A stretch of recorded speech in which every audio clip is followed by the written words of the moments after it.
Hey, what's cracking ProjectMoshPit? Somalia here. Today bringing you a 4th Gen OU match for the Smogon Tour Finals of Week 13, I believe. 4th Gen OU versus Reyscarface, and this was a pretty kick-ass match, no joke. Real talk, seriously. And I just couldn't pass up the opportunity not share it with you guys. About me, I haven't uploaded here before. There's not too much to know about me, apart from I'm a regular at Smogon. Used to be server mod. Lost it because I abused it due to Energy Bowl Jellison. That's about it. Now with that aside, let's get down to the battle. But before we actually do, I would like to point out to people who are not familiar with 4th Gen, there is no team preview, hence I will not be showing it.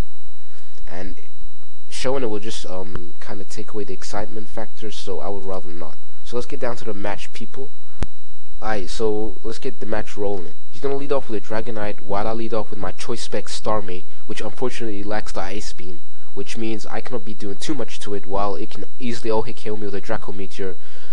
Me considering it's potentially a mixed Life Orb set or even Sashed, as that's what most lead knights are for. However, I cannot rule out the possibility of him actually being banded or just a bulky Dragon Dance set, as this is Reyscarface we're talking about, fellas.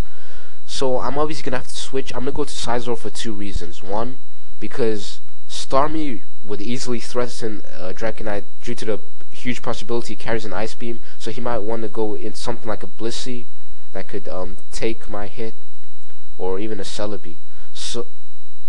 So what I'll actually be doing here is go to Sizor, A, just in case he goes for the Dragon move, so I can actually cushion it well, and B, in case he tries to go into Blissey or anything of that sort, so I can potentially trap it or just go for the U-turn and start building some offensive momentum right here.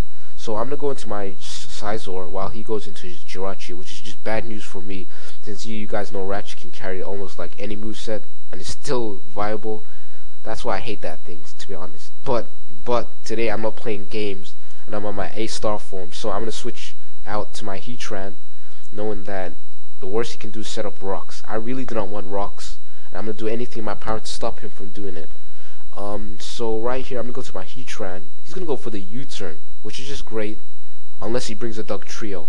However, thankfully, he doesn't reveal the Dugtrio. Now that's cool, because now he's going to bring in Starmie, and Starmie's a big problem to me because, you know, I can't do jack shit to it, except for Explode, and I really want to conserve my Heatran for that Jirachi. So what I'm actually going to be doing here is I'm going to switch out, go into my Celebi, knowing that I can tank almost any hit bar Ice Beam, as my Celebi is a modest nature, so I really do not want to take more than one Ice Beam in the match. So I'm going to switch out.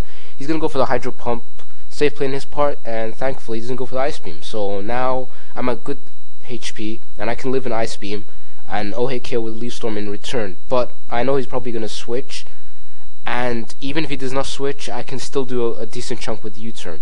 So whether he switched or not, I'm just going to go for the U-turn. I want to keep the momentum on my side. So he's going to end up switching, and he goes into a Heatran, while I go for a U-turn. Now here I can bring in my trump card, which I've been waiting very patiently to bring out, and I'm bringing my Dugtrio, who for some odd reason seems real pissed to me. Because like 5 hours ago, him and Heatran were in Starbucks having a convo and shit, but it seems like, I don't know, Heatran maybe forgot to pay Dugtrio some money he owed or something like that. I just don't know what, but now Dugtrio's real pissed, and apparently he just OHKOs the Heatran. He just sticks out the middle finger to the Shuka Berry, and that's just a one-shot, despite the Resist Berry. And finally Heatran goes down, and I'm real happy because that Heatran probably had Stealth Rock. Judging by his team, that had the Stealth Rock, and that's real good because now he cannot set up rocks on me, and that relieves a lot of pressure. I can switch in and out with relative ease. So now Reyscarface is going to bring in his Shaman, and I'm locked into Earthquake, so I'll definitely have to switch out, and I'm going to go into my Heatran. One, because I got Shuka Berry, and if he goes for the Earth Power, I'll still be able to live and then make the appropriate switch after that. So I'm willing to take the risk. I'm going to go in, and he's going to go for a Hidden Power Fire, which is just good for me as I nab a boost. And right here, since his Heatran is gone, I know he probably doesn't have any other Flash Fire user, unless he's using like a Flareon or something. So I'm just going to go for the Flamethrower, and he's going to bring in his Gyarados. Now, Gyarados, this guy is a real problem. I don't like Gyarados simply because either it can run Bounce or Stone Edge. It can even run both. You know, people been using weird combos. So now he goes for the waterfalls. I bring my Celebi, as I obviously don't want to keep in my Heatran. And I'm trying to find out what set is exactly running, but he only reveals waterfall, which is kind of a shame. And because some could even just be bulky and just be the rest, sleep talk, waterfall, roar sets. However, I pretty much doubted that it's running actually that set, since flamethrower did a tad too much. So I'm gonna go for the U-turn, as here he brings in Jirachi. So I'm obviously gonna go into my Heatran, as that's the best matchup I could possibly have. And right here, he's gonna go for the U-turn and bring in his Gyarados. And it's just back to square one once again. I have to bring in my Celebi. I really do not want to bring in my Zapdos that I have, because if he goes for the Dragon Dance and Stone Edge, it'll be one hit KO. So I'd rather not do that. So I'm gonna go into my Celebi. He's gonna go for the Dragon Dance right here. And this is where I have to choose. Is he gonna go for the Bounce, Ice Fang, Stone Edge, you name it? He could really go for any of these three, even for a Taunt. But the fact that he goes for Dragon Dance knowing that I have a Celebi probably is a kind of hint that he might possibly have Bounce. So what I'm actually going to be doing here is going to my Zapdos, and guess what? He goes for the Bounce, and I was just like, yes! Come on, son! Yes! Because that just netted me a free kill right here, and like, yeah, you know, just a free kill. So he's gonna come back down crashing on me, and the Gyarados is just so blind he's gonna miss. He can't even see me, and that really is not game changing whatsoever. You guys will see why. And he misses. I'm just gonna go for T-Ball, and that's a dead Gyarados right here. And yeah, that's pretty cool. I was feeling really happy, but at the same time I kind of lost concentration at this point and started playing a tad bit sloppy. So he's gonna bring in his Dragonite right here. I figured, okay, let's see. It could be Bandit, it could be bulky Dragon Dance. I packed the HP Ice. I'm Life Orbed. I could one-shot it, two-shot it at the least. So my plan here was just to go for the HP Ice. But the problem with this Zapdos is that it's an Agility Life Orb variant, meaning it doesn't have too much speed EVs, as it does not require. So he's a Bandit set and just rips me to shreds with Outrage, and I was just like, what?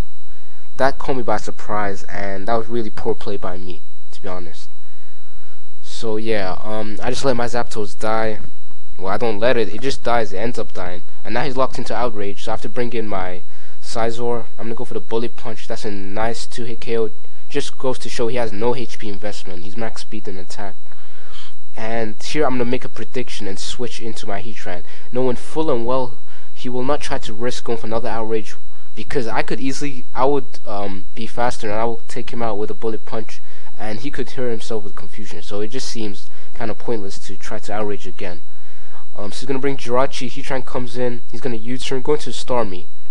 As Gyarados is dead, so now Starmie is his only Pokemon who can reliably cushion the Flamethrower, or should I say Heatran. I guess Dragonite could, but then again, if it gets burnt, it's useless as hell. That's all I could say. So he's gonna go for the Hydro Pump once again, as I bring in Celebi, the obvious Celebi switch. And right here, I'm like, please don't carry the Ice Beam, please, because if he does, I'm at range for it to be hit kill, easy. So he's gonna end up going for the Ice Beam, and I was like, okay, yeah, let's just keep it real, people. He obviously must have the Ice Beam, and he goes for it, and he's gonna take me out. So it's 4-4 at this point, and things are looking pretty good for me. I figure I can still win this if I play right. So I'm gonna bring my Dog Trio, and I'm gonna go for the Earthquake right here. No one's a solid hit KO. I got the Night Slash, but for some reason I don't go for it. He has a Shaman, a Dragonite, and a Jirachi left. So if I went for the Night Slash, he could easily bring in his Jirachi, and then I would be in some trouble, because as I said, Jirachi can run any set. He's choiced obviously, but the exact set I'm not too sure. So he's gonna take out the Dog Trio. I leave it just as fodder. It's kind of useless right now since he got a Flying type, and I really do not want to lock myself into Earthquake, as he'll got Flying type and Shaman. So Dog Trio is kind of unreliable. So I'm gonna bring in Starmie right here after Dog Trio dies, and Hydro Pump, Specs Hydro Pump might have almost hit killed it, and to be honest, he definitely wouldn't have hit killed me with an Earthquake. So this just goes to show really poor play by me. Firstly, because is that even a word? I don't know. Initially, because Shaman did not show Earth power till now, so I could have easily just brought a Heatran if he managed to bring the Shaman onto my Hydro Pump. Jirachi and Dragonite would take a shitload from the Hydro Pump, so it was really poor play on my part to go for the Psychic. So I'm gonna have to pay for it. I'm gonna stay in. He's gonna go for the U-turn. So now I'm gonna get the Shaman with a Psychic. It doesn't do too much, which goes to show that he's a bulky variant, which is no wonder as to why he doesn't carry the Earth power. So at this point, I figure I should just probably sack Starmie. He's no good to me anymore. He just done too many mistakes this match, you know. He's not worth keeping. So I'm just gonna go for the Psychic, because I was like, hey, he might even go for the Hidden Power Fire, predicting a Sizor switch and whatever. So I'm just gonna stay and go for the Psychic, and he ends up going back to his Jirachi, which is kind of a shame. So now I'm in a real muddle, because whatever I switch into, he has the upper hand, because I cannot really predict at this point, since he's gonna move last either way, or first in the case of killing Starmie. But if I switch, he's gonna move last, so he'll know my switching, and he'll bring in the appropriate counter. So something's gonna die, and that just automatically means I lose. So I'm just gonna bring in my Sizor predicting U-turn. He goes for the U-turn, which is just great. And right here he's gonna switch and go into his Shaman. It packs the Hidden Power Fire. After switch, I go into my Heatran, and he misses with Leech Seed, which is kind of unfortunate. But I guess he's in that Earth Power, so it doesn't matter too much. So right here, I'm gonna go for the Flamethrower, and guess what? It just doesn't kill this thing. I mean, what the hell's wrong with you, Heatran? I mean, this thing has obviously been neglected and abused, because it can't kill a damn little grass-type Pokemon. And then, guess what? He actually outspeeds me, goes for the Substitute, and right there, Reyscarface raged. He's like, what the hell? If I didn't know this since the beginning, I would have probably outstalled you and whatnot. But guess what? You didn't know. So tough. So I'm gonna end up killing him after he goes for the Seed Fur, gets the crit, which sucks, which really sucks. But then again, it makes up for the Leech Seed missed earlier, so that's cool. That's cool. So I'm gonna end up killing the Shaman, and he's gonna bring in his Dragonite right here. And I decide I'm gonna sack the Starmie simply because I need Heatran for Jirachi.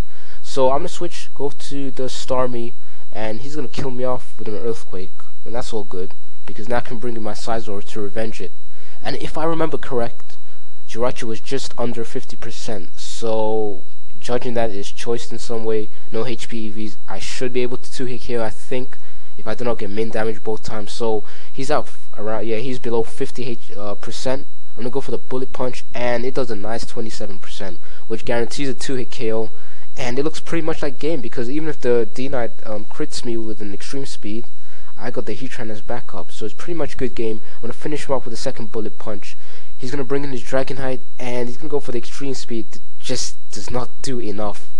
And Sizor is like Bullet Punch, and it's over. It's over, and that was a damn close game. Seriously, I mean, I was pretty much up and down in that game. It was nerve-wracking, and we both made some misplays. But at the end, I won, and I really needed that win because I wasn't doing so well in this season. So I hope you guys enjoyed. If you want more in the future, let me know. I really do not know what to say as an outro, but peace, I guess.